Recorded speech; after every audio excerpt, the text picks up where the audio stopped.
فاتحہ۔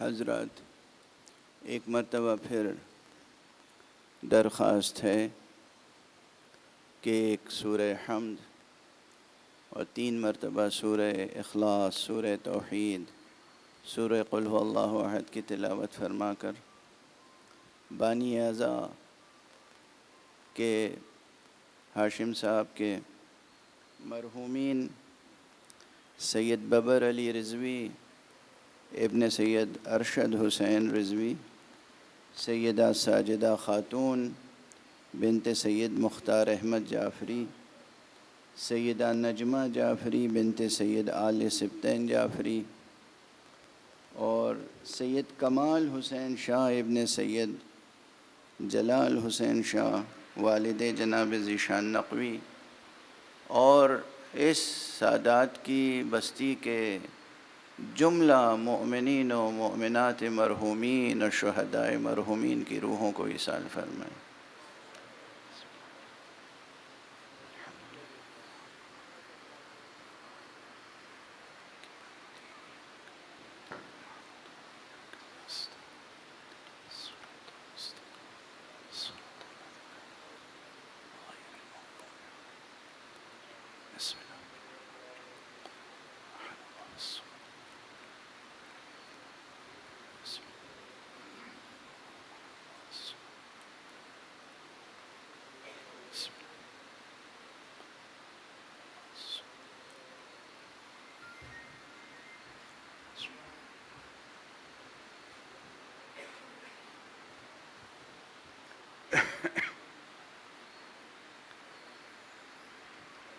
مہمان ہونے کی حیثیت سے میں بھی کوئی فرمائش کر سکتا ہوں۔ میں راستے میں آ رہا تھا تو بے انتہا یاد آئی مرحوم سید آل محمد رزمی، اسی بستی میں رہا کرتے تھے، عزاداری کی خدمت کی، بہت خدمتیں ہیں ان کی، آج وہ اس دنیا میں نہیں ہیں، اور جناب حجت الاسلام والمسلمین علامہ سید رضی جعفر صاحب قبلہ کے فرزند حسن سلم مرحوم، ان کی روحوں کے لیے بھی ایک سورہ فاتحہ۔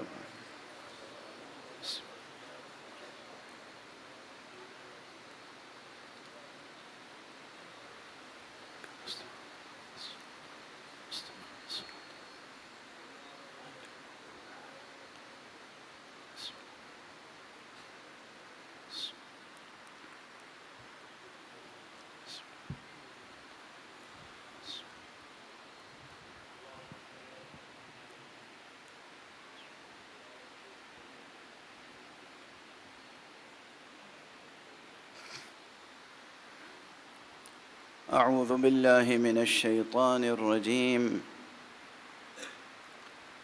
بسم اللہ الرحمن الرحیم، الحمد للہ رب العالمین، والصلاة والسلام علی اشرف الخلائق اجمعین، سیدنا و سید الاولین والآخرین، حبیبنا و حبیب الہ العالمین، امام المرسلین و خاتم النبیین، شفیع المذنبین و رحمت للعالمین، ابی القاسم المصطفى محمد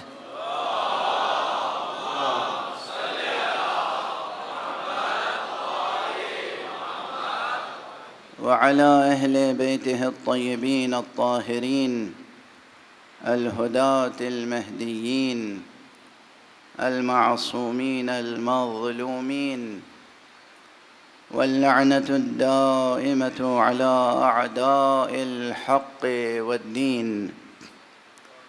أما بعد، فقد قال الله تعالى عز اسمه في محكم كتابه ومتقن خطابه: بسم الله الرحمن الرحيم. ولو اتبع الحق أهواءهم لفسدت السماوات والأرض ومن فيهن بل أتيناهم بذكرهم فهم عن ذكرهم معرضون. صدق الله العلي العظيم.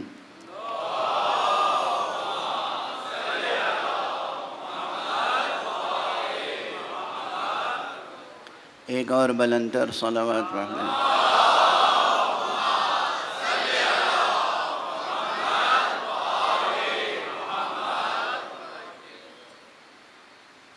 آپ کی اس بیدار صلوات سے کس قدر خوش ہوتے ہیں ملائکہ، آپ کو اس کا اندازہ نہیں ہے۔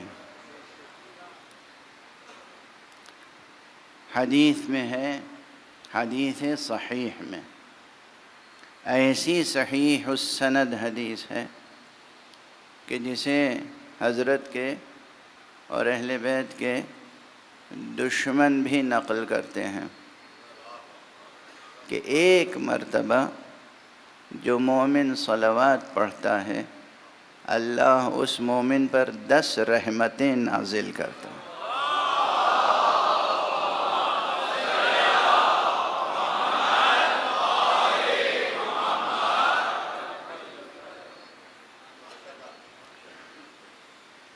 یہ خود ایک مستقل ذکر ہے، یہ خود ایک مستقل وظیفہ ہے، یہ خود ایک مستقل انداز توسل ہے۔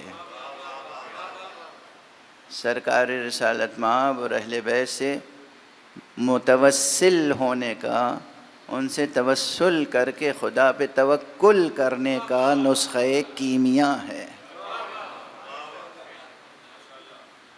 اس لیے میں آج کل بطور خاص اور ویسے بطور عام جو بھی مجھ سے ملتا ہے میں چاہتا ہوں کہ اسے پابند کروں کہ وہ صلوات پڑھنے کا پابند ہو جائے۔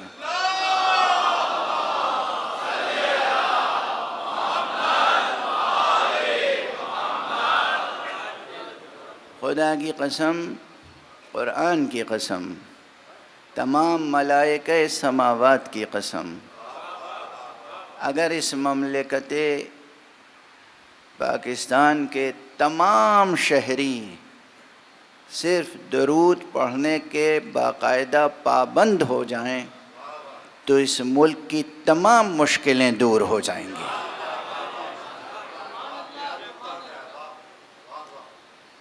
یہ اس فقیر کی بات یاد رکھیے گا، اگر سب پابند ہو جائیں، سب، ہر شہری جو منصبوں پر ہیں، بڑے بڑے عہدوں پر ہیں ان سے لے کر، اور ہر شہری اگر حضور پر صلوات پڑھنے کا پابند ہو جائے کہ روزانہ ہر شہری ایک تسبیح صلوات پڑھے، اس مملکت سے ہر نحوست، ہر مصیبت، ہر مشکل دور ہو جائے گی۔ پڑھ کے تو دیکھیں، کر کے تو دیکھیں۔ اس وقت جو آیت میری زبان پر جاری ہوئی ہے وہ آیت قرآن مجید کے سورہ مبارکہ مؤمنون کی ہے۔ مومنین سے خطاب ہے، سورہ مؤمنون کی آیت زبان پر ہے۔ اور اب آپ کو کیا بتاؤں کہ سورہ مؤمنون کون سا سورہ ہے؟ سورہ مؤمنون ویسے تو قرآن مجید میں جو موجودہ فہرست ہے سوروں کی، اس کے اعتبار سے غالباً 23واں سورہ ہے۔ 22واں سورہ سورہ حج ہے، اس کے بعد 23واں سورہ سورہ مؤمنون ہے۔ اس سورہ مومنین کی 71ویں آیت یہ ہے جو میں نے آپ کے سامنے تلاوت کرنے کی سعادت حاصل کی ہے۔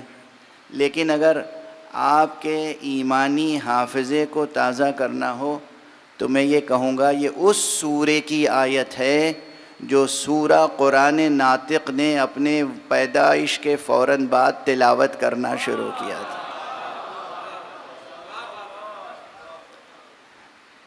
جب خانہ کعبہ میں ظہور آدم نوری ہوا،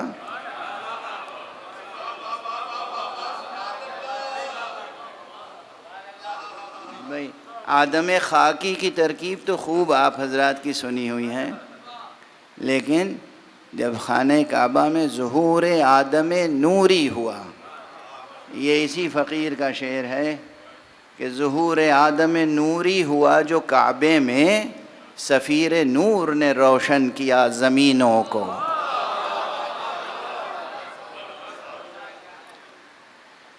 تو جب حضرت امیر المومنین امام المتقین یعصوب الدین ابو السبطین ابو الریحانتین ابو الحسنین ابو تراب حضرت علی ابن ابی طالب علیہ السلام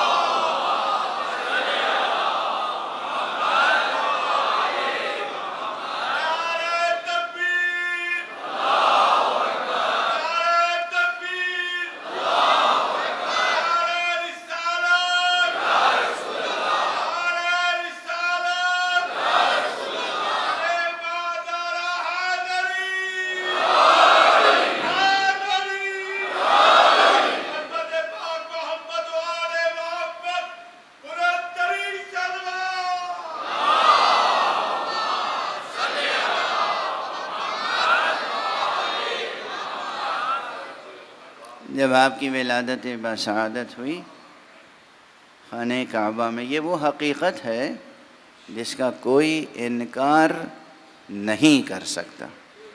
کتنے ایسے ہیں جنہوں نے صرف اس حقیقت کا اپنی کتاب میں ذکر نہیں کیا، تو اس فقیر نے ان کی کتاب پہ تبصرے لکھ کر تنبیہ کی کہ آپ کی کتاب میں یہ کمی رہ گئی ہے، آپ اسے، یہ برسوں پہلے کا چھپا ہوا مضمون ہے، میرا چھپا ہوا مقالہ ہے کہ کئی مصنفوں کی کتابوں میں انہوں نے کتاب بظاہر خوش دلی سے لکھی، حضرت امیر علیہ السلام کی سوانح عمری لکھی، حضرت امیر کے فضائل میں کتاب لکھی، مگر اب یہ چوک ہو گئی ان سے کسی وجہ سے یا جس وجہ سے بھی ہو کہ انہوں نے خانہ کعبہ میں ولادت کا ذکر نہیں کیا، یا ولادت کا ذکر کیا تو اس میں دیوار کے شق ہونے کا ذکر نہیں کیا۔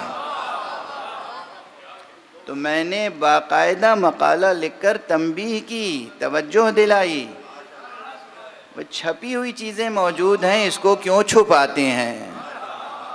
جو چیزیں چھپی ہوئی ہیں اسے چھپانے سے کیا فائدہ ہے؟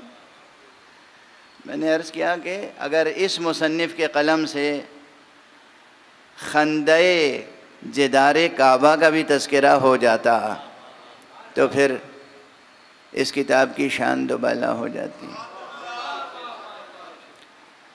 بہرحال جب آپ کی ولادت ہوئی، سب آپ حضرات کے سنے ہوئے فضائل ہیں، لیکن یہ علی کے فضائل ہیں جو کبھی فرسودہ نہیں ہو سکتے ہیں۔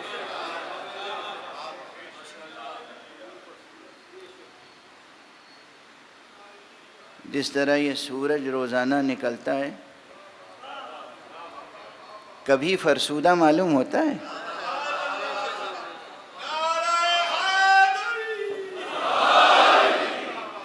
جو اہل ذوق ہیں، اہل نظر ہیں، شعراء ادباء یا جو بھی آرٹسٹ ہیں، مزاج رکھتے ہیں یا آرٹسٹ نہیں بھی ہیں لیکن جمالیات فطرت کا ذوق رکھتے ہیں، وہ صبح کی سیر کے لیے نکلتے ہیں، کبھی صبح کی تابانی سے اکتاہٹ ہوئی؟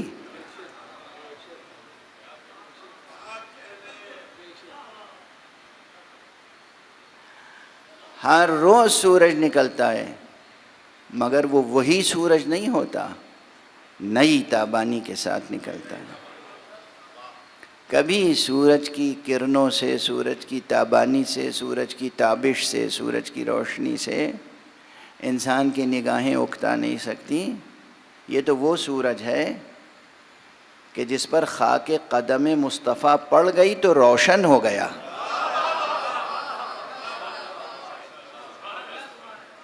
تو جب خود مصطفیٰ صلی اللہ علیہ وآلہ وسلم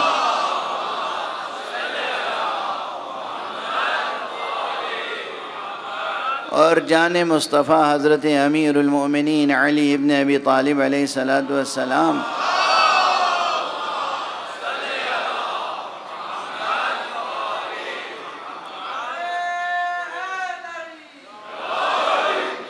کے فضائل بیان ہوں، کتنی مرتبہ بیان ہو جائیں، سینکڑوں مرتبہ، ہزاروں مرتبہ، لاکھوں کروڑوں مرتبہ بیان ہو، لیکن اگر مومن ہے، سامع سننے والا مومن ہے، تو اس کی سماعتیں، اس کا قلب ہمیشہ بالیدہ سے بالیدہ تر ہوتا ہے، ہر مرتبہ نئی لذت کا احساس ہوتا ہے، ہر مرتبہ نئی لذت کا احساس ہوتا ہے۔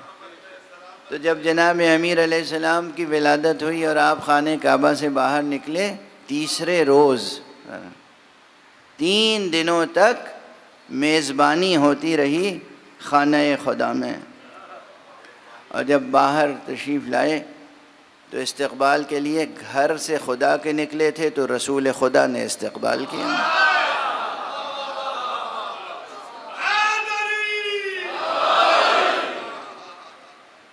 دیکھیے تو ذرا، وہ جو نیا لفظ استعمال کر لوں، ایک کچھ پروٹوکول بھی تو ہوتا ہے، کس کے گھر سے آنے والا آ رہا ہے، کس کے گھر میں آنے والا آ رہا ہے۔ خدا کے گھر میں آئے تھے تو استقبال بھی رسول خدا نے کیا۔ بھئی حضرت ابو طالب سامنے آ سکتے تھے، اور اگر خود حضرت ابو طالب سامنے آتے اور استقبال کرتے، سب سے پہلے اپنے بچے کو گود میں لیتے، تو بھی فضیلت میں چندہ کمی نہ ہوتی، اس لیے کہ حضرت ابو طالب کو جو لوگ جو سمجھتے ہوں سمجھتے ہوں، یہ تو ہمیں معلوم ہے کہ وہ بھی ولی اللہ تھے۔ جوانان عزیز، یاد رکھیے گا یہ جملہ، اس فقیر کا یہ جملہ یاد رکھیے گا۔ میں نے ایسے ذاکروں کو دیکھا ہے جو منبر پر 1 گھنٹہ 2 گھنٹے صرف ایمان ابو طالب ثابت کرتے ہیں،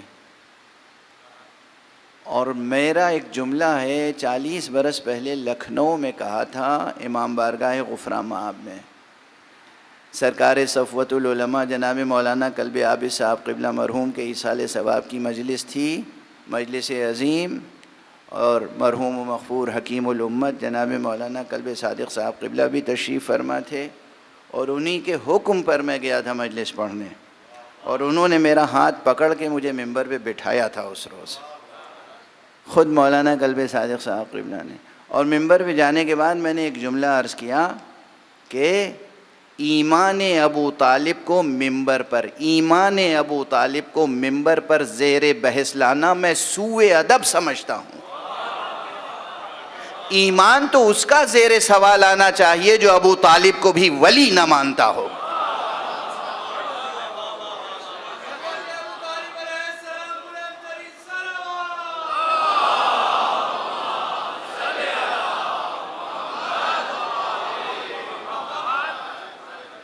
یہ کوئی وقتی خطیبانہ جملہ نہیں تھا۔ اب ظاہر ہے وہ بہت سے ذاکرین مجھ سے اس وقت ناراض ہو گئے جن کا سرمایہ یہی تھا کہ وہ ایمان ثابت کرتے تھے۔ یہ واقعہ میں عرض کر رہا ہوں، وہ ذاکرین ناخوش ہو گئے جن کی پوری زندگی کا سرمایہ یہ تھا کہ وہ ایمان ابو طالب ثابت کریں، یہ ثابت کریں کہ ابو طالب ایمان لائے تھے، ابو طالب ایمان لائے تھے، ابو طالب ایمان لائے تھے۔ ہاں، ابو طالب کے گھر میں ایمان نازل ہوا تھا،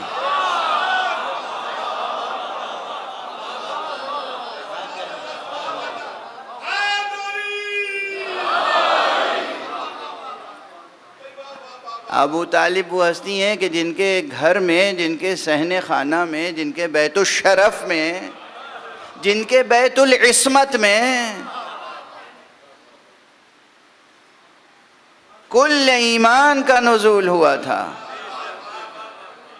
اور ابو طالب وہ صاحب ولایت تھے جن کے زیر ولایت مقام ختم نبوت نے پرورش پائی تھی، جن کے زیر ولایت سید الاولیاء، آدم الاولیاء، آدم نوری، جان مصطفیٰ امیر المومنین علی ابن ابی طالب نے پرورش پائی تھی۔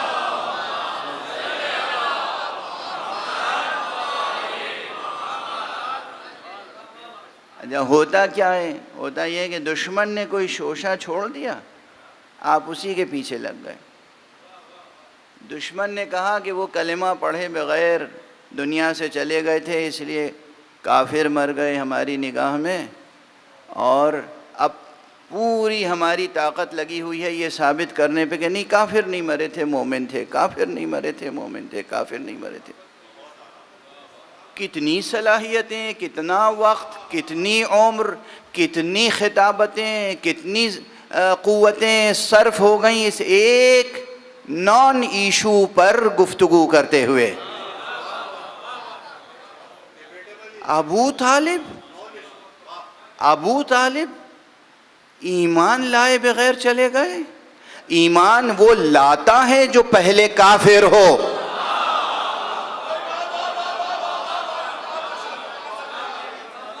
ہمارا یقین ہے، ہمارا اعتماد ہے، ہمارا یقین ہے، ہمارے لیے حقیقت ہے کہ آدم تا خاتم تمام انبیاء، تمام آبائے انبیاء اور امہات انبیاء صاحب ایمان تھے۔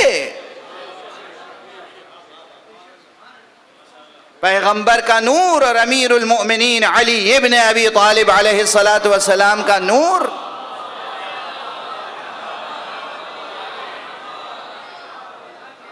وہ بھی معمولی مومنین نہیں تھے۔ قرآن کی آیت ہے وَتَقَلُّبَكَ فِي السَّاجِدِينَ، اے رسول آپ کا نور تو سجدہ گزاروں کی پشتوں سے گزرتا رہا۔ یعنی ایسے کمزور مومن نہیں تھے جنہیں اپنے ایمان کو جتانا پڑے۔ وہ مومن تھے جو اپنے عہد میں ہر ایک ان میں سے پرچم دار توحید تھا، محسنین تھے، ساجدین تھے، اولیاء اللہ تھے، مومنین کے لیے ایمان کی سوغات وہاں سے لانے والے تھے، نہ کہ سابقہ کفر کا تھا اور بعد میں ایمان لانے والے تھے۔ تو اگر حضرت ابو طالب بھی بڑھ کے بیٹے کو اپنے آغوش میں لیتے تو بھی فضیلت میں کوئی کمی نہ تھی، لیکن پروٹوکول میں کمی ہو جاتی ہے۔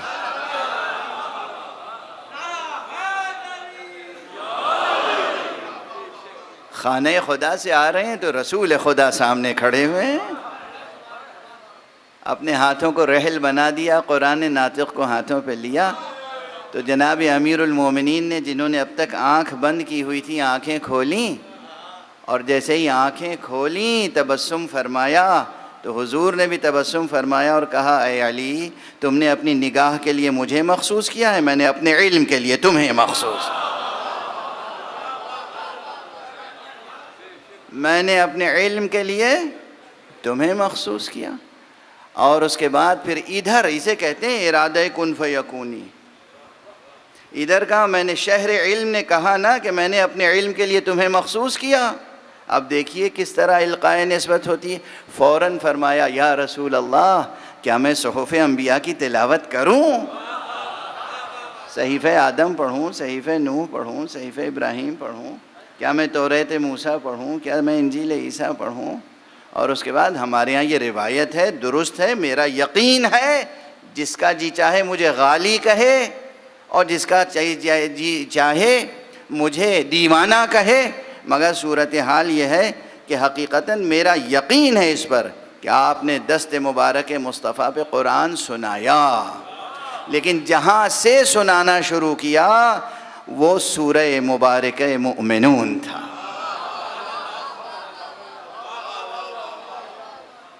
عظیم الشان محدث، عظیم الشان فقیہ، عظیم الشان رجالی، جو مراجع حدیث و رجال میں سے گزرے ہیں، علامہ ابن شہر آشوب، انہوں نے اپنی کتاب مناقب میں یہ حدیث لکھی ہے، اور ان کے علاوہ بہت سے جلیل القدر محدثین نے لکھا کہ امیر المومنین علیہ السلام نے دست مبارک مصطفیٰ پر سورہ مؤمنون کی تلاوت شروع کی، بسم اللہ الرحمن الرحیم، قد افلح المؤمنون، مومنین فلاح پا گئے۔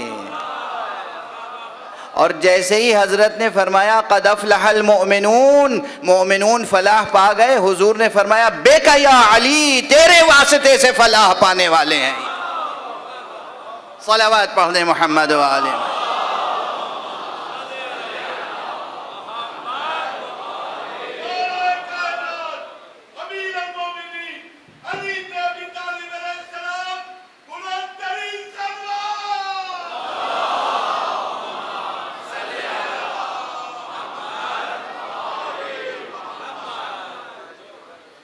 تو یہ ہے، میں نے اس لیے صرف ریفرنس اتنا طویل دیا ہے کہ یہ آیت جو میں نے آج پڑھی ہے یہ سورہ مؤمنون کی آیت ہے، اور آیت بھی کیا عظیم الشان ہے۔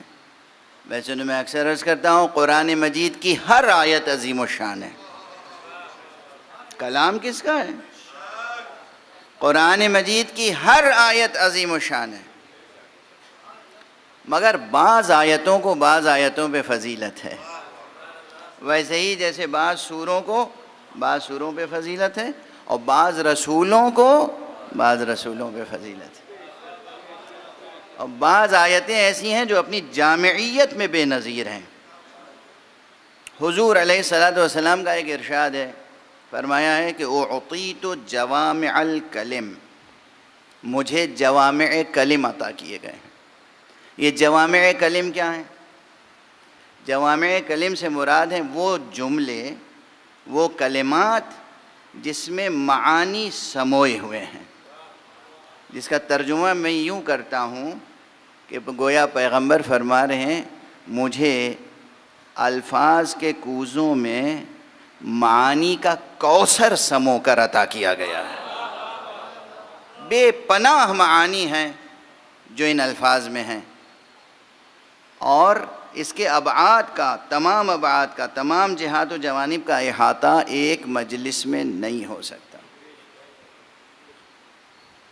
میں سادہ سا ترجمہ عرض کر دیتا ہوں، پھر چند نکات، اب وقت ظاہر ہے کہ کافی گزر چکا ہے، تو جس قدر دامن وقت میں گنجائش ہے عرض کر سکوں گا عرض کروں گا۔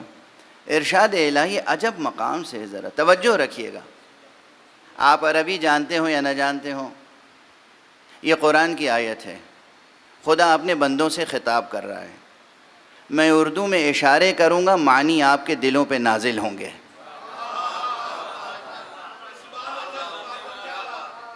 دیکھیے ارشاد الہی ہے، اب وہ معنی نازل ہوں گے اور میں اشارہ کروں گا، پھر اس کی بھی وضاحت کر دوں تھوڑی سی، حالانکہ کئی بار کر چکا ہوں، کئی مرتبہ، شاید اس سفر میں بھی ایک آدھ بار کہا ہے میں نے۔ یہ جو ٹیچرز آپ کو اسکولوں میں بتا دیتے ہیں نا، بچوں کو یاد رہے کہ بیٹا اس لفظ کی میننگ جو ہے جا کے ڈکشنری میں دیکھ لیجئے گا، ڈکشنری میں میننگ ہوتے ہی نہیں ہیں۔ تعجب تو نہیں ہوا؟ یہ بچہ کہہ رہا ہے کہ یہ عجیب بات ہے۔ اب آج کل میں بہت عجیب عجیب باتیں کر رہا ہوں، لیکن بچوں یاد رکھنا یہ عجیب باتیں کام آئیں گی۔ یہ جو ڈکشنریز ہوتی ہیں نا، یہ ڈکشنری کی ایک عجیب و غریب ڈیفینیشن ہے میرے پاس، میں کہتا ہوں یہ ڈکشنریز یہ مردہ الفاظ کا مقبرہ ہوتی ہیں۔ یہ ڈکشنریاں موٹی موٹی ضخیم یہ مردہ لفظوں کا مقبرہ ہیں۔ یہ تو کوئی زندہ شاعر، زندہ ادیب، زندہ خطیب ہوتا ہے جو وہاں سے کوئی لفظ اٹھاتا ہے اور اس میں روح ڈال دیتا ہے۔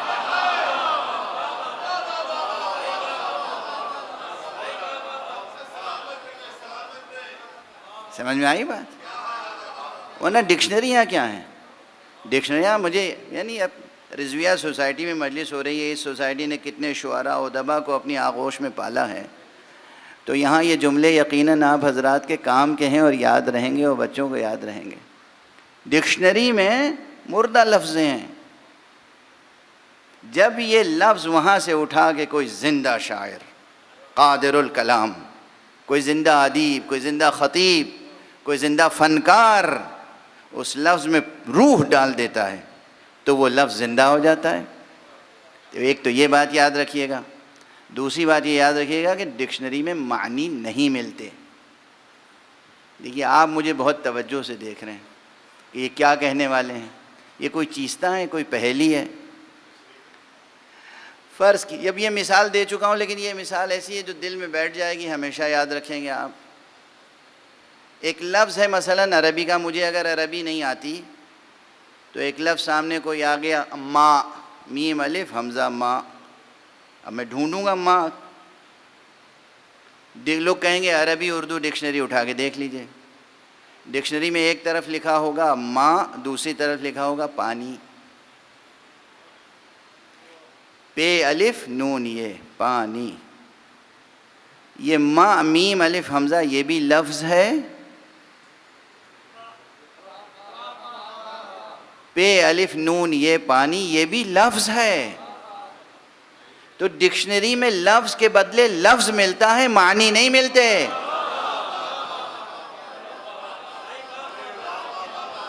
آج دیکھیے، بس واہ واہ کر کے بھلا نہ دیجیے گا، اسے یاد کیجئے، یاد رکھیے، رجسٹر کیجئے یہاں کہ ڈکشنری میں معنی نہیں ملتے، معانی جہان معانی میں ہوتے ہیں، جہان لفظ الگ ہے، جہان معنی الگ۔ یعنی کیا؟ اب پے الف نون یہ پانی، یہ اردو کا لفظ ہے یا نہیں ہے؟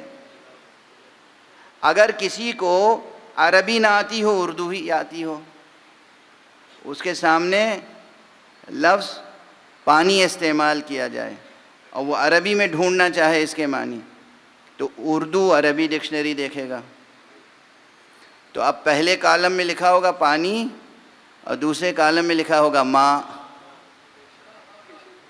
یہ جو پہلے معنی تھا وہ اب لفظ بن گیا۔ واضح ہوئی بات؟ اس کے معنی کیا ہے کہ دونوں لفظیں ہیں، دونوں لفظیں ہیں، لفظ کے بدلے لفظ مل جاتا ہے ڈکشنری میں، یہ لفظ معنی کی طرف اشارہ کرتا ہے، یہ لفظ معنی کی طرف ذہن کو منتقل کرتا ہے۔ معنی تو جہان معنی میں پائے جاتے ہیں، نہ کہ جہان لفظ میں۔ اگر واقعی پانی موجود ہو ڈکشنری میں تو ڈکشنری موجود نہیں ہوگی، کاغذ تو گھل کے رہ جائے گا۔ سمجھ میں آئی بات؟ یہ مثال ذہن نشین ہو گئی۔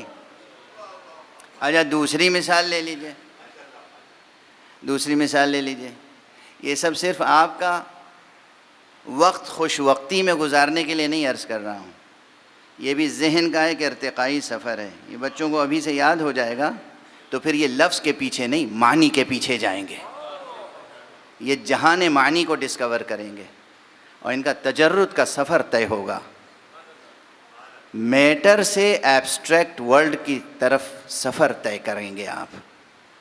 دوسرا لفظ مثلا نار، نون الف رے، نار عربی کا لفظ ہے، لفظ ہے نون الف رے، اس کو کمپلیٹ کر دوں، وہ ماء اور پانی والی بحث، میم الف حمزہ یہ ماء لفظ ہے عربی کا، پانی پہ الف نون یہ پانی یہ لفظ ہے اردو کا۔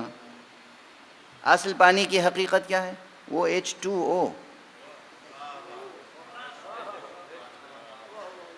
وہ سیال حقیقت، وہ جو سیال شکل میں بے رنگ حقیقت ہے، جو جگر کی پیاس بجھاتا ہے، جو کھیتوں کو سینچتا ہے، جو چمن کو سیراب کرتا ہے، جس پر زندگی کا دار و مدار ہے، وہ ہے نا اصل معنی، اصل معنی وہ ہے، واضح ہے۔ عجاب اسی طرح نون الف رے یہ نار، یہ ایک لفظ ہے عربی کا، اس کے مقابلے میں ڈکشنری میں کیا لکھا ہوگا؟ آگ، الف مد اور گاف آگ، یہ لفظ ہے اردو کا، وہ لفظ ہے عربی کا۔ لکھنؤ والے پہلے کہا کرتے تھے یہ لفظ ہے عربی کی، یہ لفظ ہے اردو کی، لفظ کو مؤنث استعمال کرتے تھے اہل لکھنؤ، اب زیادہ تر لوگ غالباً مذکر ہی استعمال کرتے ہیں۔ اگر اصل معنی ڈکشنری میں آ جائے تو پھر ڈکشنری باقی رہے گی؟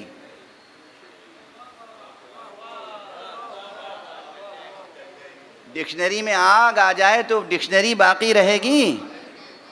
ڈکشنری باقی، کاغذ سب جل کے راکھ ہو جائیں گے۔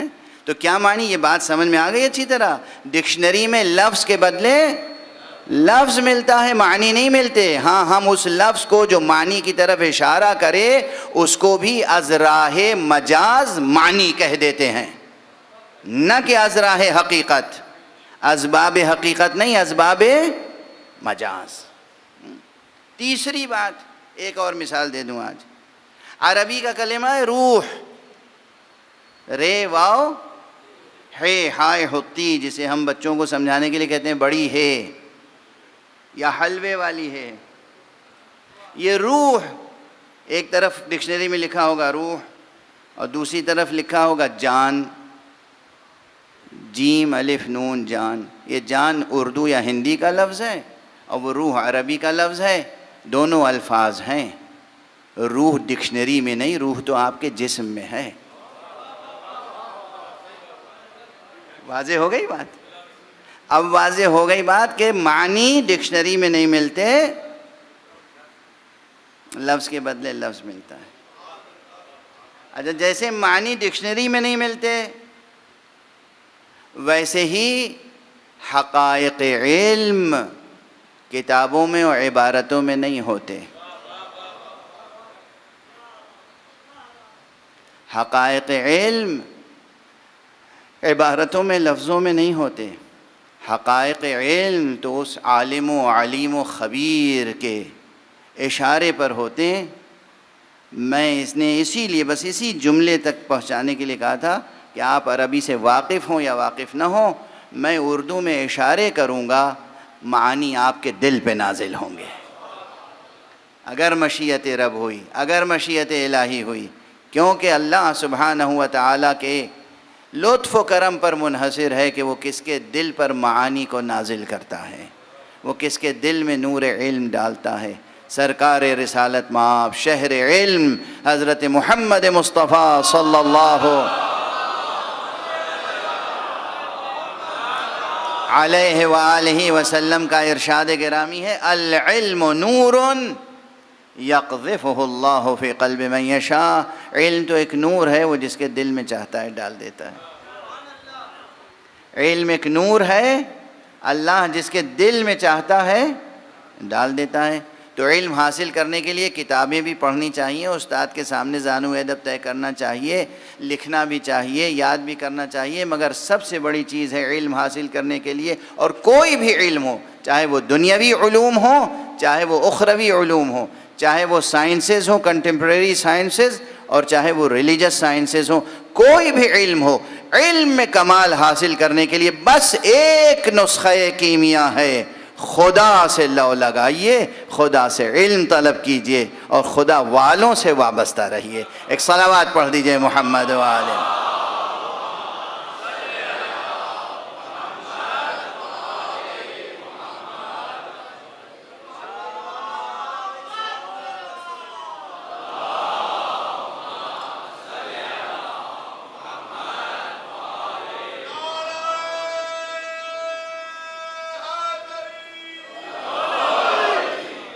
یہ ہم نے، میں بچوں کے لیے، سامنے بچے بیٹھے ہیں ماشاءاللہ، نو نہالان بہشت،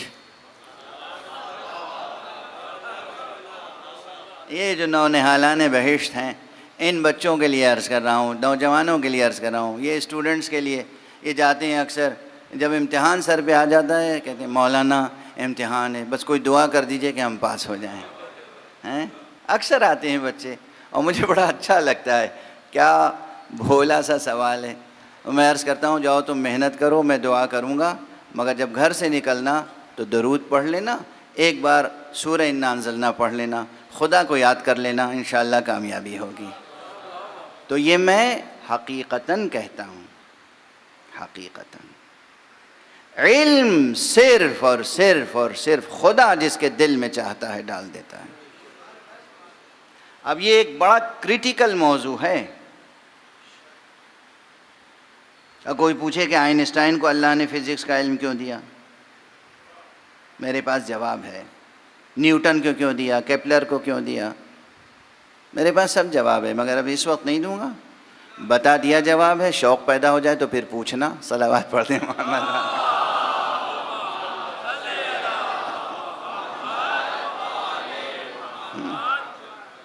جس کو جتنا بھی علم دیتا ہے خدا دیتا ہے. خدا کی مصلحت ہے، خدا کی مرضی ہے، خدا کی مشیت ہے. اگر آپ کو بھی علم کے میدان میں چاہے دنیا کے علوم ہوں اور چاہے آخرت کے علوم ہوں، چاہے قرآن کے علوم ہوں، چاہے سائنسی علوم ہوں، زمین و آسمان کا کوئی علم بھی حاصل کرنا ہو، خدا پہ بھروسہ رکھیے، خدا والوں کا دامن تھام کے رکھیے. ٹھیک ہے؟ اچھا بس اب واعظ نصیحت ہو گئی، اتنی کافی ہے. حالانکہ یہ بھی فضیلت کا باب تھا. جو آیت آپ کے سامنے میں نے تلاوت کی عجیب و غریب آیت ہے. ارشاد الہی ہے وَلَوِ اتَّبَعَ الْحَقُّ أَهْوَاءَهُمْ لَفَسَدَتِ السَّمَاوَاتُ وَالْأَرْضُ وَمَنْ فِيهِنَّ. اگر حق ان کی خواہشات کی پیروی کر لے تو زمین و آسمان اور جو کچھ زمین و آسمان میں ہے سب فاسد ہو جائے. وَلَوِ اتَّبَعَ الْحَقُّ أَهْوَاءَهُمْ. اگر حق ان کی خواہشات نفس کی پیروی کر لیتا یا کر لے، دونوں ترجمے اپنی جگہ درست ہیں، تو پھر کیا ہوگا؟ زمین و آسمان سب میں فساد برپا ہو جائے گا. فساد سے مراد کیا ہے؟ دیگر گم ہو جائیں گے. یہ نظام کون و مکان مزمحل ہو جائے گا، باطل ہو جائے گا، زمین آسمان پر آ جائے گا، آسمان زمین پر آ جائے گا، زمین پاش پاش ہو جائے گی، دیگر گوں ہو جائیں گے، کائنات کا نظام بکھر کے رہ جائے گا اگر حق ارباب ہوس کی خواہشوں کا پابند ہو جائے. کس کا اعلان ہے یہ؟ قرآن مجید میں اعلان ہے اللہ سبحانہ و تعالیٰ کا. اس کے معنی یہ ہیں، یہ یاد رکھیے کہ حق کچھ بھی ہو جائے مگر وہ غیر حق کی پیروی کبھی نہیں کر سکتا.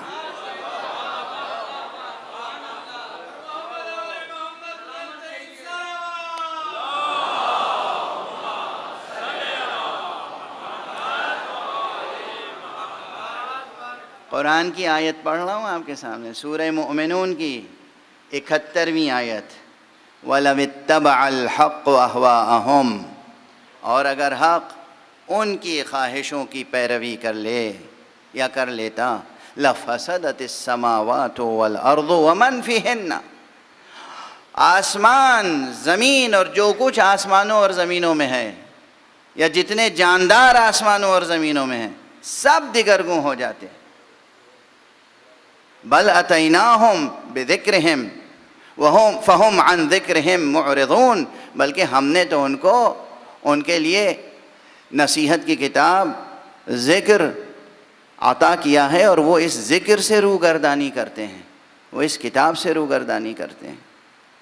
اس وقت اتنی ہی گفتگو کر سکوں گا چونکہ اگر اس آیت کے ایک ایک کلمے پہ گفتگو ہو اور خاص طور سے لفظ ذکر پہ گفتگو ہو تو گفتگو بہت طولانی ہوگی، چونکہ ذکر سے مراد کیا ہے یہ بجائے خود ایک بحث ہے.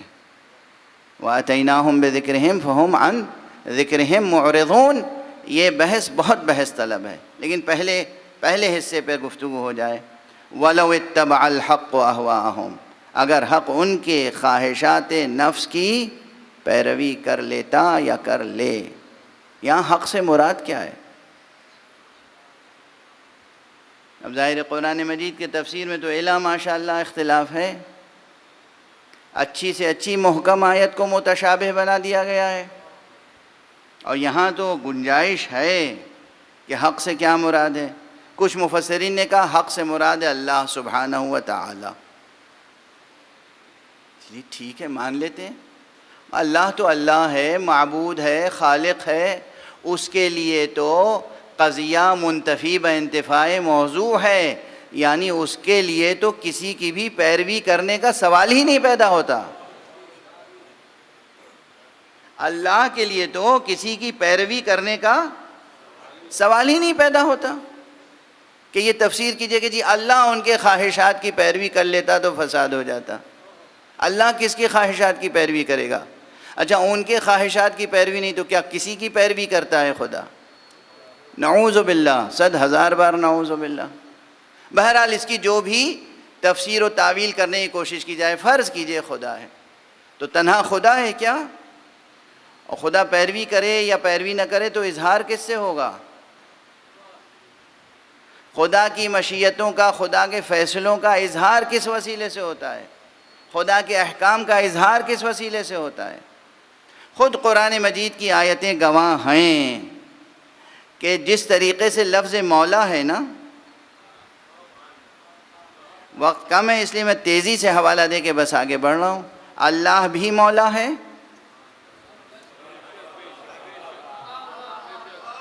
اللہ بھی مولا ہے، اللہ کے رسول بھی مولا ہیں، اور جس کے مولا اللہ کے رسول ہیں اس کے مولا علی ہیں. یعنی لفظ مولا، یہ اس مولا اللہ کا بھی نام ہے، رسول کا بھی نام ہے، علی کا بھی ایک نام مولا ہے.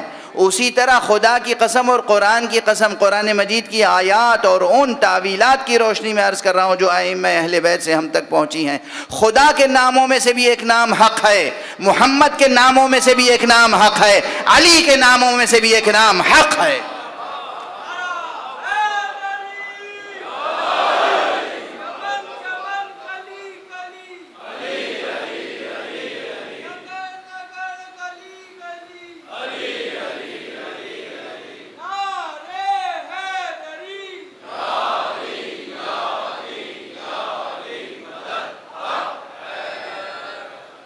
ابھی آپ نے کہہ دیا حق حیدر. اللہ بھی حق،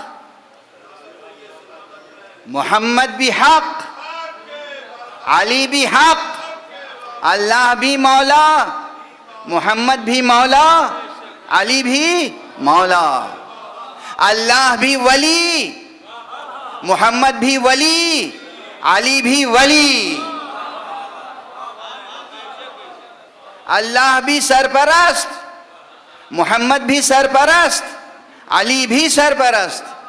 اللہ بھی حاکم، مصطفیٰ بھی حاکم، علی بھی حاکم. یہ چند اسماء ایسے ہیں کہ جو اللہ نے خود مشترک قرار دیے ہیں، ہم نے اپنی طرف سے مشترک قرار نہیں دیے. صلوات پڑھ دیجئے محمد و آلہ محمد.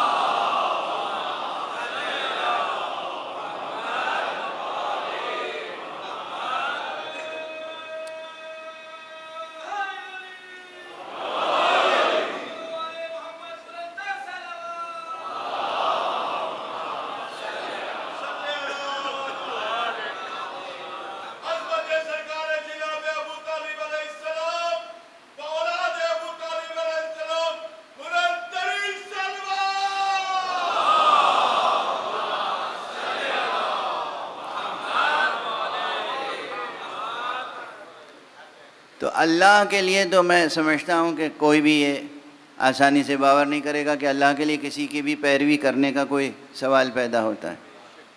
یہ ہے دراصل حضور علیہ السلام کے لیے، اور رسول کے لیے بھی ہے اور جان رسول کے لیے بھی ہے.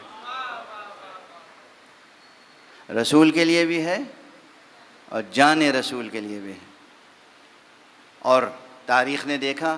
اب یہاں پہ لفظ حق جو استعمال ہوا ہے تو ایک بات عرض کر دوں کہ پہلے تصور کیجئے معنی حق کی، معنی حق کا تصور کیجئے پہلے. ابھی جو بحث ہو رہی تھی، ڈکشنری میں جا کے حق کے معنی نہ دیکھیے گا، ڈکشنری میں لفظ کے بدلے لفظ مل جائے گا. آپ لفظ سے بلند ہوں، تصور کریں اس مجرد معنی کا تصور جسے حق کہتے ہیں. تو مجھے بے اختیار لکھنؤ کے ایک شاعر کا شعر یاد آتا ہے ایسے موضوعوں پر. جناب سید افسر نواب لکھنوی صاحب مرحوم بہت اچھے استاد شاعر تھے، بہت اچھے استاد شاعر تھے، اور میں سمجھتا ہوں کہ کئی جنتوں کے قبالے ان کے نام ان کے ایک شعر کے صلے میں ہو گئے ہوں گے. اور وہ شعر یہ ہے کہ ہر ایک ذہن میں ہے کچھ نہ کچھ تصور حق. صرف مسلمانوں کے لیے نہیں، حق کا تصور تو ہر ذہن میں ہے، لیکن بہرحال ہر ایک ذہن میں ہے کچھ نہ کچھ تصور حق، ہم اس تصور حق کو حسین کہتے ہیں۔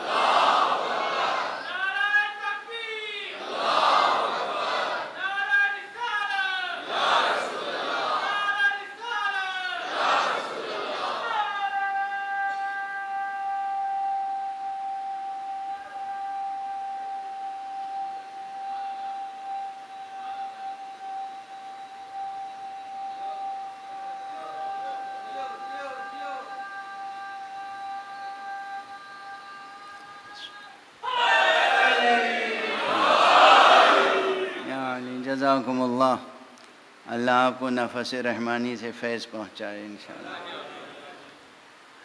تو تصور جب آپ اس منزل پہ جائیں گے، لفظ کو چھوڑیں، ڈکشنری کو چھوڑیں، وہ ریاضت کریں کہ آپ کا ذہن، انسانی ذہن بلندیوں تک جائے اور مجرد معنی کو تصور کر سکیں۔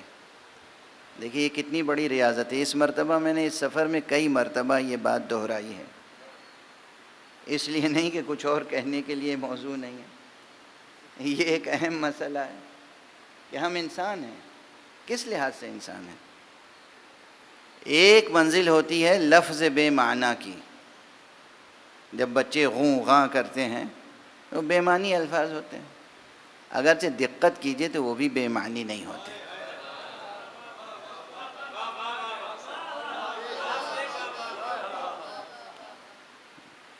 چائلڈ سائیکولوجی پڑھیے تو بچے کے منہ سے نکلنے والی کوئی آواز بے معنی نہیں ہوتی۔ یہ ایک الگ چیپٹر ہے، اب یہ کوئی ایک دو عشرے کے لیے کافی ہے یہ مضمون کہ چائلڈ سائیکولوجی کیا ہے اور قرآن کی روشنی میں کیا ہے اور اسلام کی روشنی میں کیا ہے، اور بچے کی زبان سے جو آوازیں نکلتی ہیں، بچے کے منہ سے جو آوازیں نکلتی ہیں وہ کیوں نکلتی ہیں اور کس وقت کیسی آواز نکلتی ہے۔ تو بچے کے منہ سے بھی جو الفاظ نکلتے ہیں وہ بے معنی تو نہیں ہے، لیکن مثال کے طور پہ عرض کر دیا ہم نے کہ جو غوں غاں الفاظ نکلتے ہیں اس لفظ بے معنی سے لے کر معنی بے لفظ تک ذہن انسانی کا ارتقاء ہونا چاہیے نا، وہ معنی جو لفظ میں ادا نہ ہو سکیں، ذہن انسانی اس تک پہنچ جائے۔ واضح ہے؟ جوانان عزیز، ارے آپ کی ہمتوں کو مہمیز کر رہا ہوں۔ لوگ کہتے ہیں یہ کیا چاہتے ہیں، تو سمجھو کیا چاہتے ہیں۔ ہم چاہتے ہیں کہ کب تک زمین پر رہو گے۔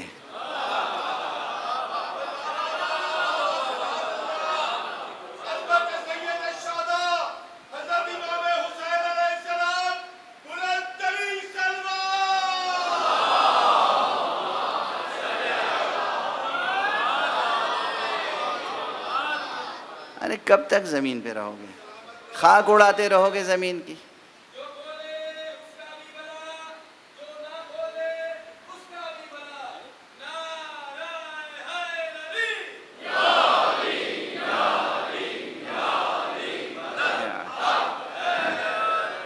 سمجھ میں آ رہی ہے بات؟ میرے ممبر پر آنے کی ایک نیت ہوتی ہے، ایک مقصد ہوتا ہے۔ فضائل و مصائب پڑھنا سب سے بڑا مقصد ہے، اور پھر ایک بڑا مقصد یہ ہے کہ فضائل اور مصائب صرف پردہ سماعت تک نہ رہ جائیں، صرف ذوق سماعت کی پرورش نہ ہو، روح کی بھی وہ پرورش ہو کہ روح کم سے کم کچھ تو بلند ہو کہ ہمارے قدموں سے زمین چھوٹے تو صحیح۔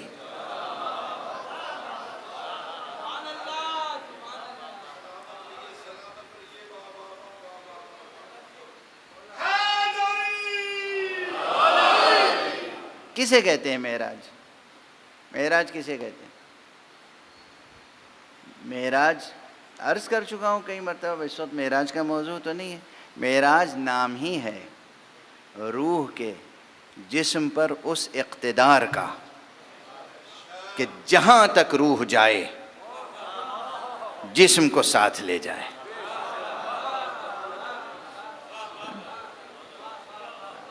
اچھا پھر ماشاءاللہ اعتراض کرنے والوں کے منہ پہ تالے کس نے ڈالے ہیں؟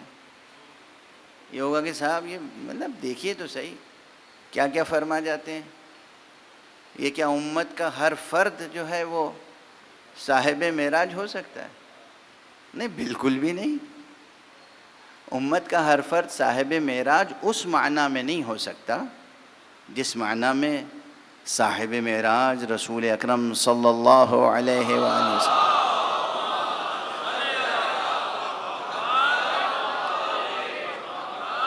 مگر یہ سب استعارے ہیں جو آپ کے لیے قابل فہم ہونے چاہیے کہ کب تک زمین پر رہو گے. یعنی کچھ ترقی تو کریں، کچھ اوپر تو اٹھیں، اور وہ بھی اوپر روحانی اعتبار سے اٹھیں. آپ کو معلوم ہوگا کہ جو عرفاء ہیں، جو اہل تقوی ہیں، جو متقی افراد ہیں، اللہ انہیں نیک اعمال کے صلے میں اور کامل ایمان کے صلے میں یہ وصف عطا کر دیتا ہے، یہ فضیلت عطا کر دیتا ہے کہ طی العرض کا کرشمہ ہوتا ہے ان کے لیے. چند قدم چلتے ہیں اور دور دراز کی مسافت طے کر لیتے ہیں.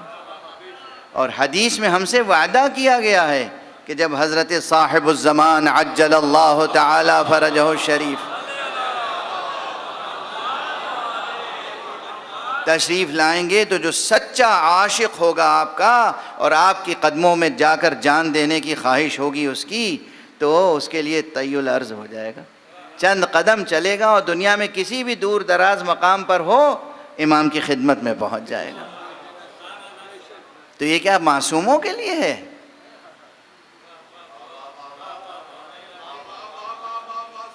یہ کس کے لیے ہے؟ ارے یہ ہمارے لیے، آپ کے لیے، آپ کے بچوں کے لیے ہے. اپنے نفس کو ایسا پاکیزہ بنائیں، اپنی اولاد کو ایسا پاکیزہ بنائیں، گھر کو ایسا پاکیزہ بنائیں، نیتیں صاف ہوں، ہمتیں بلند ہو، جان نثاری کا سچا جذبہ ہو، تو پھر یہ کرامت آپ کے لیے ظاہر ہوگی کہ زمین جو ہے وہ لپیٹ دی جائے گی قدموں کے نیچے. اسی ریاضت کا آغاز کرنے کے لیے کہہ رہا ہوں اور کچھ نہیں. ایمان یقین ہو، ایمان کامل ہو، یقین پختہ ہو. اور آج کچھ اتنی ہی تھکی ہوئی طبیعت ہے کہ بار بار سبقت لسانی ہو رہی. یقین کامل ہو، ایمان کامل ہو، ارادہ ہو، نیت خالص ہو، تو یہ زمین آپ کے قدموں کے نیچے تہہ کر دی جائے گی، لپیٹ دی جائے گی. یہ شرف آپ کو نصیب ہوگا، آپ کو، اگر آپ کو حضرت صاحب پر یقین ہے، اگر آپ کو حضرت امام زمانہ عجل اللہ تعالی فرجہ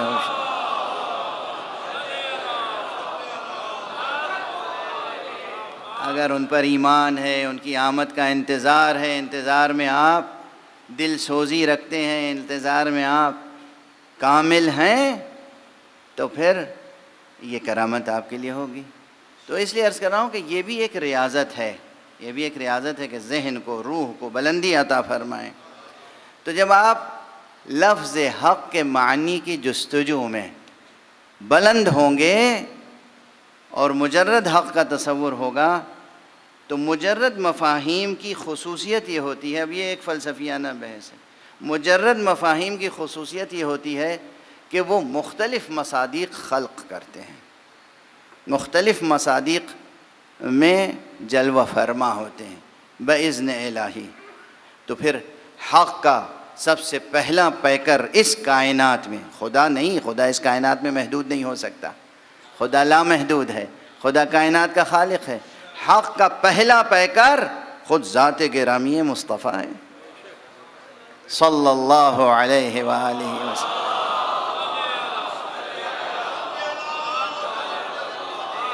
حق کا پہلا پیکر اس کائنات میں، اور بارز ترین اور نمایاں ترین، سب سے بڑا، سب سے سچا، سب سے نمایاں پیکر حق کا کون ہے؟ رسول، دوسرا پیکر کون ہے؟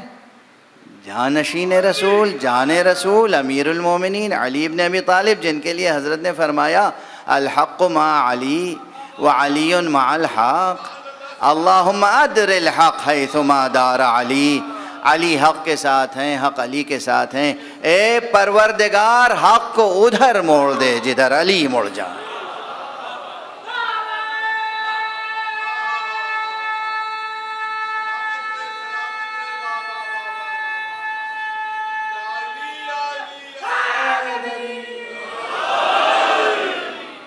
اب بس ایک جملہ عرض کروں، آیت کیا کہہ رہی تھی؟ وَلَوِ اتَّبَعَ الْحَقُّ أَهْوَاءَهُمْ، اگر حق ان کی خواہشوں کی پیروی کر لیتا۔ حق نہ صرف یہ کہ کسی کی خواہش کی پیروی نہیں کر سکتا، بلکہ علی اس منزلت پر ہیں کہ جہاں رسول دعا فرما رہے ہیں اے پروردگار حق کو ادھر موڑ دے جدھر علی موڑ جائے۔ بے بن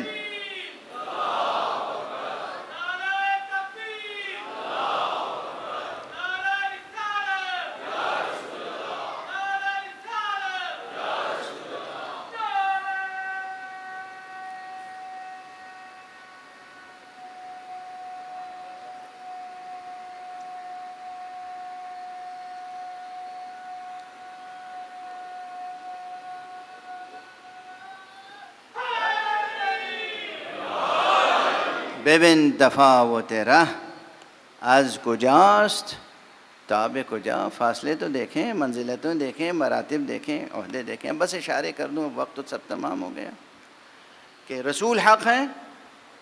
حق کی ایک خصوصیت ہے، پہلے اس مجرد حق کی پراپرٹیز، حق کی خصوصیت، حق کی صفت کیا ہے؟ دو صفتوں کا صرف ذکر کروں گا۔ ایک حق کی صفت یہ ہے کہ وہ ہمیشہ ثابت رہتا ہے، کبھی اسے زوال نہیں۔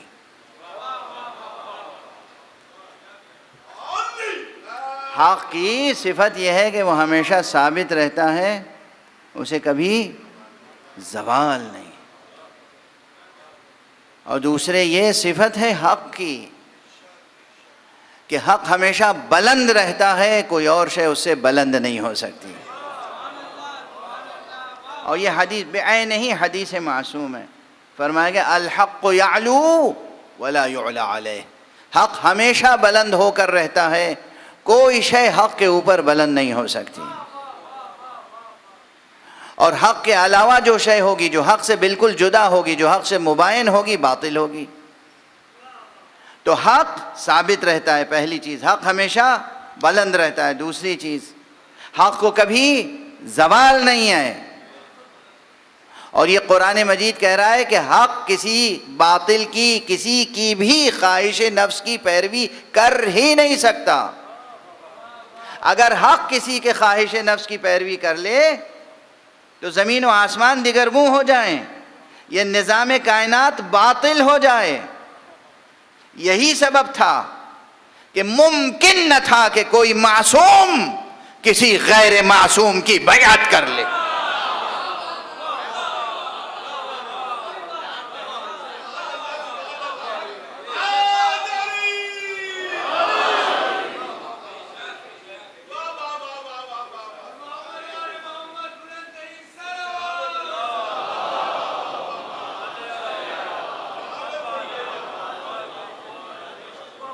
قرآن کا اعلان ہے، قرآن کا اعلان ہے، لو اتبع الحق اہواءہم، اگر حق باطل خواہشوں کی پیروی کر لے،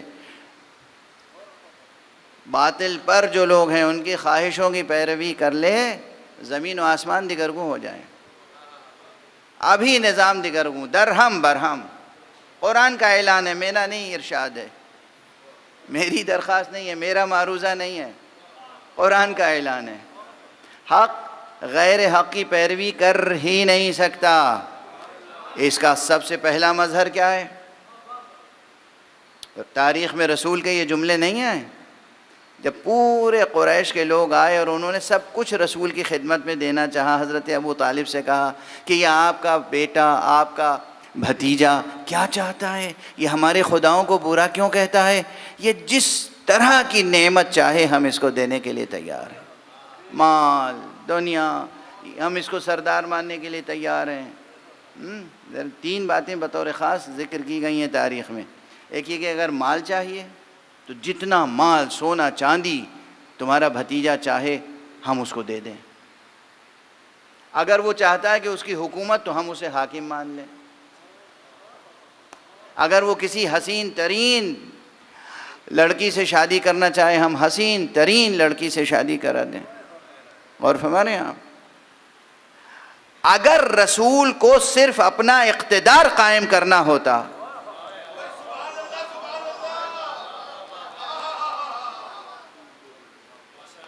تو سب خود ہی پیشکش لے کے آئے تھے, اقتدار قائم ہو جاتا.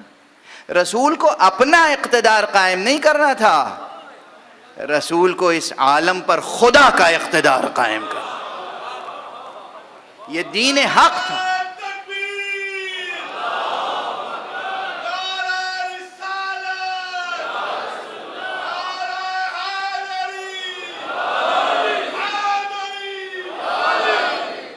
خدا کا اقتدار, حکم خدا کو قائم کرنا تھا, دین خدا کو قائم کرنا تھا.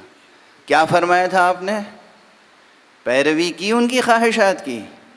کہا نہیں چچا, یہ ہمارے ایک ہاتھ پر سورج اور دوسرے ہاتھ پر چاند بھی لا کے رکھ دیں تو ہم اس کلمہ لا الہ الا اللہ کو ترک کرنے والے نہیں. ہم اپنی دعوت سے پیچھے ہٹنے والے نہیں ہیں. یہ تاریخ میں ایک بڑا مظہر ہے اس بات کا کہ لو اتبع الحق اہواہم, حق نے اگر ان کی خواہشوں کی پیروی کی ہوتی تو نظام جہاں درہم برہم ہو جاتا. رسول نے ساری دولت ٹھکرائی, اقتدار ٹھکرایا, اقتدار ٹھکرایا, بار بار کہہ رہا ہوں اقتدار ٹھکرایا, دولت ٹھکرائی, حسن جہاں کو ٹھکرایا, مگر کلمہ لا الہ الا اللہ پر ثابت رہے.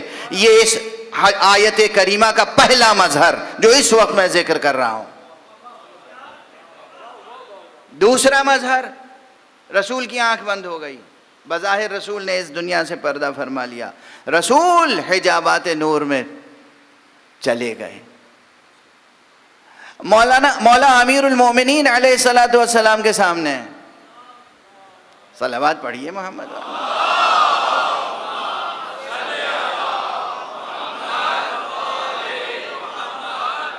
پیشکش کی گئی مشروط, قرآن اور سیرت مصطفیٰ کے علاوہ کچھ اور سیرتوں کا اضافہ کیا گیا. اگر علی صرف اپنا اقتدار ہی قائم کرنا چاہتے تو کوئی بھی شرط منظور کر لیتے.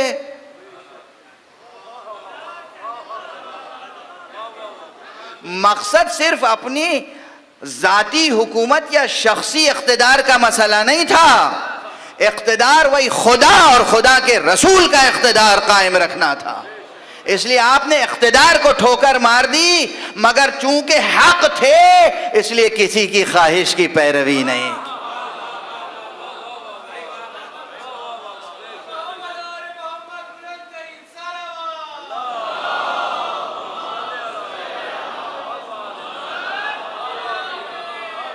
کسی کی خواہش کی پیروی نہیں, کسی شرط کی پیروی, کوئی شرط منظور نہیں, بس خدا اور رسول. فرمایا آپ نے, یہی آواز تھی. بس گفتگو تمام. کہ جب بات امام حسین تک پہنچی تو کیا فرمایا تھا آپ نے؟ ان مثلی لا یبایع مثلا, مجھ جیسا اس جیسے کی بیعت نہیں کر سکتا, میں حق ہوں. حسین کا نسب نامہ سنو, حسین ہے حق ابن حق ابن حق ابن حق ابن حق. حسین حق ہیں اور فرزند حق. کیسے ممکن تھا حسین کسی کی بیعت کر لیتے؟ نہ حسین نے بیعت کی کسی کی, نہ حسن نے بیعت کی کسی کی, نہ علی نے بیعت کی کسی کی, نہ علی اول نے بیعت کی کسی کی, نہ علی ثانی نے بیعت کی کسی کی, نہ علی ثالث نے بیعت کی کسی کی. اس معنی میں جو بیعت قرآنی اور بیعت الہیہ ہے, اس معنی میں کسی معصوم نے کبھی کسی غیر معصوم کی بیعت نہیں کی. معصوم غیر معصوم کی بیعت کر لے, آسمان پھٹ کے زمین پر گر جائے گا. معصوم غیر معصوم کی بیعت کر لے, زمین ٹکڑے ٹکڑے ہو جائے گی. معصوم کا سر قلم ہو سکتا ہے، معصوم باطل کی بیعت نہیں کر سکتا۔ گفتگو تمام، گفتگو تمام۔ یہ ایک الگ موضوع ہے، یہ موضوع ایسا ہے کہ 10 دن تک گفتگو ہو تو پھر جا کے بات روشن ہوگی اچھی طرح سے۔ بس گفتگو تمام۔ حسین، آج سفر کی کیا تاریخ ہو گئی؟ آج 4 ہے، 5ویں کی شب ہے، آج شام کے زندان میں ہلچل ہے۔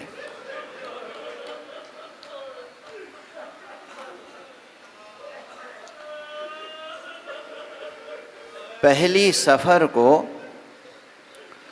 آقا حسین کا قافلہ، سید سجاد کا قافلہ، بی بی زینب کا قافلہ اسیروں کی شکل میں شام لایا گیا۔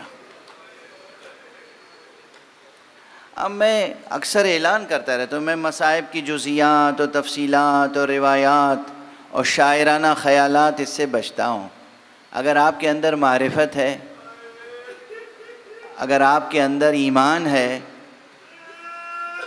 قیامت تک سر و سینہ پیٹنے کے لیے یہ ایک جملہ کافی ہے، زینب اسیر ہوگا۔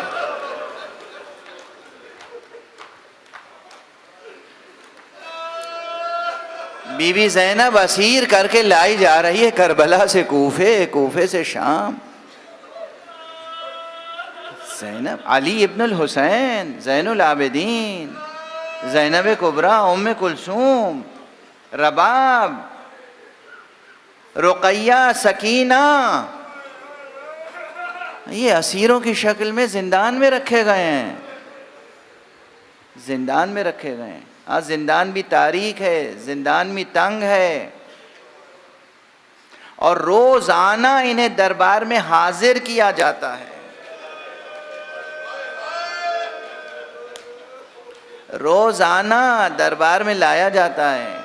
کیسے کہوں، کس طرح کہوں، میں کیسے کہوں، پہلے تو دل ٹکڑے ٹکڑے ہو جاتا ہے، لیکن بہرحال ہمیں گریہ کرنا ہے، ہمیں اس غم کو زندہ رکھنا ہے، ہمیں ان مصائب کا تذکرہ کرنا ہے۔ کیسے عرض کروں، میں پوری بات تو پڑھ ہی نہیں سکتا۔ جو توہین ہوئی ہے اہل بیت کی شام میں، روزانہ سر حسین یزید کے سامنے رکھا جاتا تھا،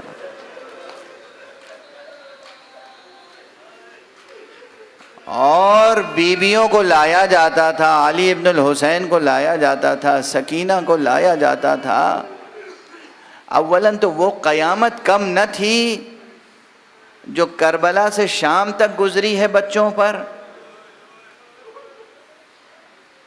اس ضمن میں بس ایک روایت کی طرف اشارہ کر دوں۔ آج حالانکہ مصائب میں ہمارے ایک عزیز مومن نے ایک خاص بات کی فرمائش کی تھی، انشاءاللہ وہ بات اب کل گزارش کروں گا، آج ذہن اس طرف آ گیا۔ ایک روایت سنا دوں آپ کو۔ حضرت حبیب ابن مظاہر، جناب حبیب ابن مظاہر کا ایک بچہ تھا، بیٹا تھا، نوجوان، نوخیز، اس کا نام تھا قاسم۔ اس کی نسبت سے جناب حبیب کی کنیت تھی ابو القاسم۔ جب جناب حبیب ابن مظاہر کا کٹا ہوا سر لے کر ان کا قاتل داخل ہوا ہے کوفے میں، تو بیٹے کی نظر پڑ گئی۔ حالانکہ یہ سر، روایت میں ہے کہ یہ سر نوک نیزہ پہ نہیں تھا، قاتل نے اپنے گھوڑے کی گردن میں باندھ رکھا تھا۔ اس بیٹے کی نظر پڑ گئی، تڑپ اٹھا، برداشت نہ کر سکا، آگے بڑھا اور اس نے درخواست کی کہ یہ میرے بابا کا سر ہے، مجھے دے دیں۔ قاتل نے نہیں دیا۔ اس بیٹے کے دل میں وہ غم و غصہ باقی رہا، اور اس کے بعد اسے دیکھا نہیں گیا، وہ گھر چلا گیا۔ بعد میں جب تک اس نے اپنے باپ کے قاتل سے انتقام نہیں لے لیا، اسے چین نہیں آیا۔ تھوڑی دیر کے لیے بیٹے سے باپ کا سر دیکھا نہ گیا۔ ہائے سکینہ، کربلا سے لے کے دمشق تک مسلسل باپ کا کٹا ہوا سر نو کے نیزہ اور بچی دیکھتی رہی، زینب دیکھتی رہی، ام کلثوم رباب دیکھتی رہی۔ یہ مصیبتیں کیا کم تھیں، یعنی نو کے نیزہ پر بابا کا سر ہے، بچی دیکھ رہی ہے۔ لیکن جب شام میں داخل ہوا یہ قافلہ تو اور بھی مصیبتیں دیکھیں۔ پشت بام سے لوگ ارے اس سر مبارک پہ پتھر پھینک رہے ہیں، بچی دیکھ رہی۔ اور جب دربار یزید میں یہ سر یزید کے سامنے رکھا گیا تو یہ بچی دیکھ رہی ہے، اور حاکم لعین اپنے ہاتھ میں چھڑی لے کر لب و دندان حسین سے بے ادبی کر رہا ہے۔ یہاں تک کہ ایک صحابی سے بھی دیکھا نہ گیا اور اٹھ کے فریاد کی، او یزید تجھے شرم نہیں آتی؟ میں نے اپنی آنکھوں سے دیکھا ہے رسول ان لب و دندان کو بوسہ دیا کرتے تھے۔ انا للہ و انا الیہ راجعون، رضا بقضائہ و تسلیما لامرہ۔ پروردگار ہمیں علوم قرآن اور معارف اہل بیت سے آشنا فرما۔ معبود پروردگار ہماری اس مختصر سی عبادت عزا کو قبول فرما۔ پروردگار مالک معبود ہمارے سینوں میں ہمیشہ چراغ توحید روشن رہے۔ پروردگار ہمارے ہاتھوں میں ہمیشہ دامان ختم نبوت رہے۔ پروردگار ہمارے قدم ہمیشہ صراط مستقیم ولایت پہ گامزن رہے۔ پروردگار معبود ہمارے سروں پر علماء اعلام مراجع اعظام کا سایہ برقرار رہے۔ پروردگار رہبر انقلاب اسلامی آیت اللہ العظمیٰ سید علی حسینی خامنئی کو اپنی خاص حفظ و امان میں رکھ۔ پروردگار ہماری عزا میں روح غزا بھر دے، ہماری اس عزاداری کو روح جہاد سے بھی سرشار فرما دے، ہم دنیا میں برائیوں کے خلاف، باطل کے خلاف جہاد کر سکیں۔ پروردگار ہم دشمنان خدا، دشمنان رسول، دشمنان علی، دشمنان حسین کے خلاف جہاد کر سکیں۔ پروردگار ہمارے عزاداروں کو، آقا حسین کے عزاداروں کو روئے زمین پر جہاں بھی ہیں اپنی خاص حفظ و امان میں رکھ۔ پروردگار اپنے ولی آخر کو اذن ظہور عطا فرما اور ان کے ہاتھوں سے اپنی رحمت و رافت و عدالت کا پرچم لہرا۔